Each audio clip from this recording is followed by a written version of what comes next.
Y'all know I don't do commentary about Love and Marriage Huntsville or reality TV at all because I don't watch the shows from week to week. And this particular show is very hard to watch. I usually binge watch it at the end of the season, right before the reunion. And I think I have multiple seasons that I didn't even watch at all because the men on this show, it's hard to watch them. But of all of the men, Maurice was the one that I liked the most.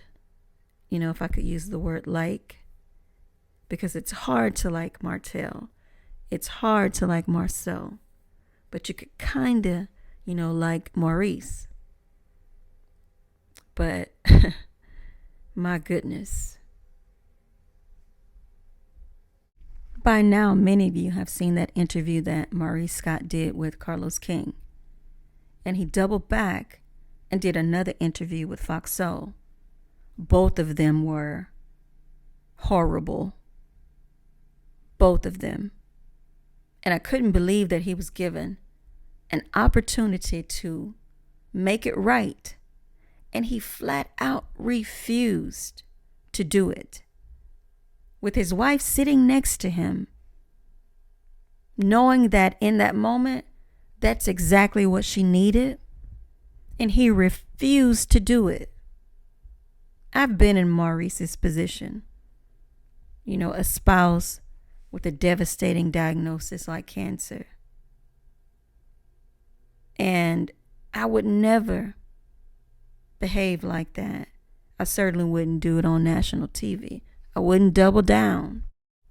When a woman, or anyone for that matter, receives a cancer diagnosis, it's devastating news.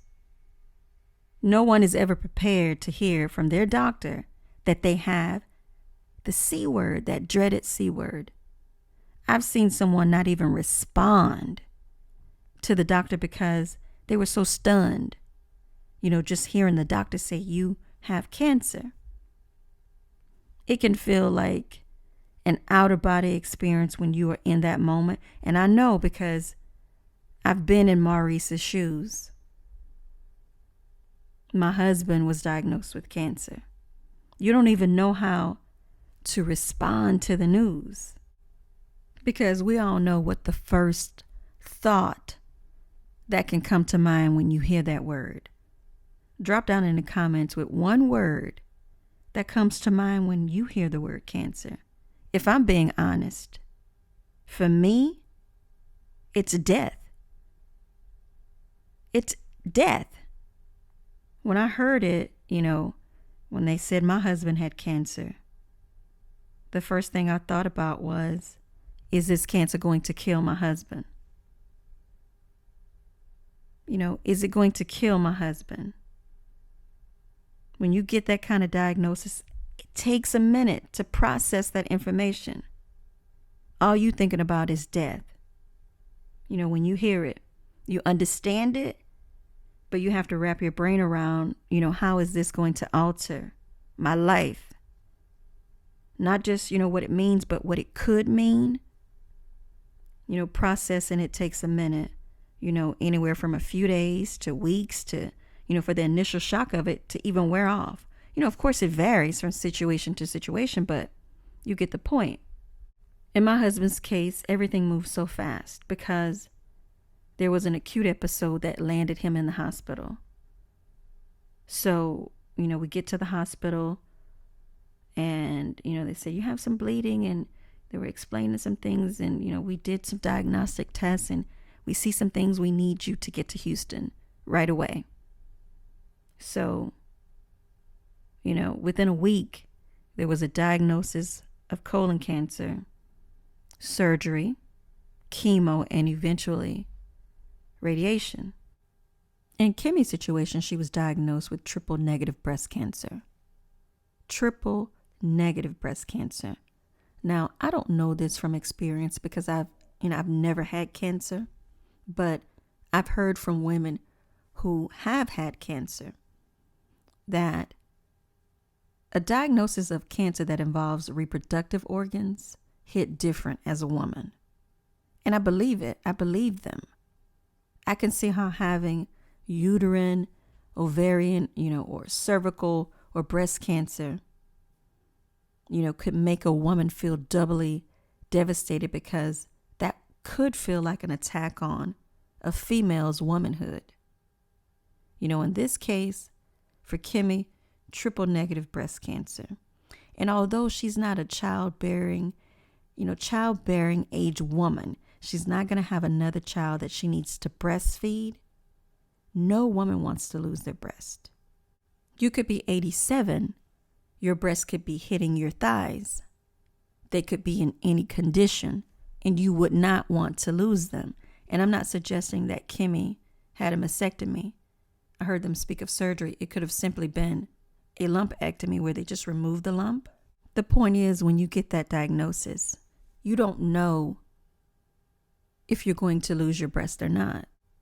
In that moment, in that doctor's office, when it is confirmed that Kimmy Scott has breast cancer, there shouldn't have been a need in the world that Maurice Scott had. At that very moment, there shouldn't have been any needs that Maurice Scott had. Or if he had them, keep them to yourself. When my husband was diagnosed, there was nothing that I needed from him. Nothing. It would agitate me when he would even ask me about certain things. I'd be like, why are you worrying about this? Why are you worrying about that? You should focus on, this surgery, focus on recovery, because they had to remove some of, like the diseased part, the cancerous part of his colon had to be cut out. And at that point, it had already metastasized. So we were really dealing with things, right? And my focus was, don't worry about me. Don't worry about your children. Worry about the surgery and recuperating from that. Because after that, then chemo started. And after chemo started, then there was radiation. So I didn't care about my needs. My entire focus was on my husband and what he needed. And he made a comment that, I don't know how she feels, and Claudia checked him and said, you don't have to be inside of her to know, what hurts her. So, it was just startling to see him sit there. So let's talk about this interview, right? He did the interview with Carlos King, and he says that, Kimmy is suffering through it. That was one of the things that he said. And he also spoke about the type of woman that he is attracted to. Dark, tall, and something else I can't remember. And I'm thinking, Kimmy is none of that. Why are you even talking about the type of woman that you are usually attracted to, on top of saying something stupid like she's suffering through it? I mean, the whole interview was irresponsible. And as Kimmy said, it didn't protect her. It was very disrespectful. And then when he gets an opportunity to clean it up in another interview, what does this man say? He say, I said it, I own it, and I'm not going to change what I said. And Kimmy was sitting there. She looked like she wanted to cry. Her body language said it all. She looked like she wanted to cry. As a spouse, when you're even in a position where you have to come on, national, radio, YouTube, to clean up a mess that you made that you should have never made, because you are an attorney. You are skilled at speaking. You are skilled at choosing the proper words. But here you are having to clean up a mess, and your wife is having to sit beside you to help you do it. And the one thing she wanted to hear Maurice say was, just to sit up, look directly into, the camera and say, listen, y'all, I said something that I shouldn't have said. It was stupid. I was mad at myself for saying it. I know I hurt my wife. And I was sick to my stomach because I let those words come out of my mouth and I couldn't sleep for days. And I want to publicly say that I'm sorry. I'm sorry. I don't know if I'm going to ever forgive myself for doing that to my wife.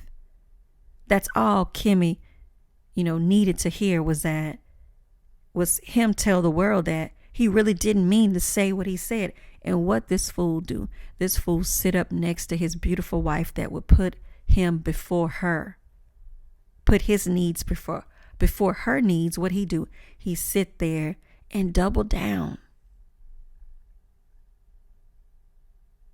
He's sitting there with the wife that loves him in some ways more than she loves herself. And all he had to say was, what she wanted him to do was, show them that you really love me. Show them that you didn't mean to say that. Show them that you would never purposely do anything that would hurt me. Take it back. He wouldn't do it. This man wouldn't do it. Oh no, sir. He would not. He wouldn't do it. That one thing that she wanted him to do. Because that's why she got all dolled up. And that's why she was sitting there. Because she wanted her man to show everybody that he wasn't this asshole. But he wouldn't do it. Don't forget to like this video, share it. But more importantly, drop down in the comments if you have a spouse that has experienced cancer. Give some recommendations on what you should do and what you shouldn't do. Offer one tip on how to better communicate with somebody who's dealing with cancer. Because every day somebody is in my shoes when it was me, Maurice's shoes. Every day somebody is having to experience that where they are completely lost and they don't know what to say, and what not to say. Ironically, the Scotts were being interviewed because of a previous interview. And there he was adding fuel to, an already existing fire. Let me tell you what I thought was going to happen. I thought Maurice was going to get it right this time. This is how I thought it was going to go. I thought Maurice was going to adjust his posture, sit upright, tall. Sit up, look directly into the camera with an apology. One to be remembered. Fake some tears or something. I don't know. I thought he was going to jump right into it and say, I made a horrible mistake in characterizing, the sex with my wife, the sex that she, wanted to make sure that I enjoyed, the way I did. I characterized it all wrong. The wrong words came out of my mouth. Instead, he said, those are my words and I'm going to own the words that I said. He was proud of it. And that, ladies and gentlemen, was the first of two sentences out of his mouth. Kimmy looks over at him with a look in her eyes of disappointment, and she looked like she was clenching her jaw. Her face told it all. The look on her face is what crying looks like when no tears fall. You've had those moments when you wanted to cry, but you couldn't. We know what that looks like. As a woman, I know what it looks like to want to cry, but won't or can't or don't, And that's what she looked. She looked like she wanted to cry. I wanted him to say, I sincerely apologize. What I was hoping he was going to say, for Kimmy's sake, was that, I sincerely apologize, y'all. As soon as those words came out of my mouth, I was sick to my stomach, knowing that when my wife heard them, how much, what I said would hurt her. I'm mad at myself for not cleaning it up in that very moment. Because that's not what I meant to say. That's not what I meant to say. And I couldn't sleep for days because of that interview. I beat myself up about it for months. And I want to say how sorry I am for causing my wife so much pain. Because I know it hurt her. I know it hurt for her to hear me speak that way about the sex that she wanted to make sure that I enjoyed, even though she was going through, something that was, life altering for her. Because I know it hurt her to hear it, me speak like that about her. You could see the hurt in Kimmy's eyes when Funky Dineva asked her to respond to the headline, and she revealed that she had not listened to the interview. And I believed her. I know some people say, oh, no, she listened. I believed her. Let me tell you why. She knows how reckless her husband is with his mouth. So why would she want to listen to every interview that he does? She said that he didn't, Maurice didn't protect me. He didn't protect her. She complained to him how disrespectful his, comments were. Kimmy said that the words he chose were simply a bad choice of words, and they didn't protect her. It was more than a bad choice of words that didn't protect her. It was more than that. It was a deliberate choice of words. This man is an attorney, y'all. Lawyers are trained speakers. By nature, their profession, they are skilled at expressing themselves. I'm not buying that a valedictorian graduate of a law school could not find a better choice of words to convey his thoughts. I'm not buying that. He said exactly what he wanted to say. And when he had opportunity after opportunity to clean it up, to clean that mess up on Foxhole, he simply refused to do it. He wouldn't do it. I thought that was the purpose of the interview. Because why else would she agree to it? I was embarrassed for her because that man humiliated her. He did. He said, I said what I said and I own it. And I would have let him know, I think I own this house and you can get the fuck out. That's what you can do. Since, you're attracted to tall, dark women, go find you one. Go find you one. I mean, it was unbelievable that this man, did that to her. In a moment where, and I think it's probably been a year or something like that. I hear, she, maybe, she's, kind of come through this battle with this cancer and she's maybe on the other side of it. But, when you've gotten to the good side of things, now you got to deal with the bullshit because your husband don't know how to shut the fuck up. He doesn't know how to protect you. That's kind of, unacceptable in my opinion. And as I stated before, I don't watch the show from week to week because it's hard for me to watch, the show. I think I've missed multiple seasons because it's not entertaining for me. That's not entertaining for me.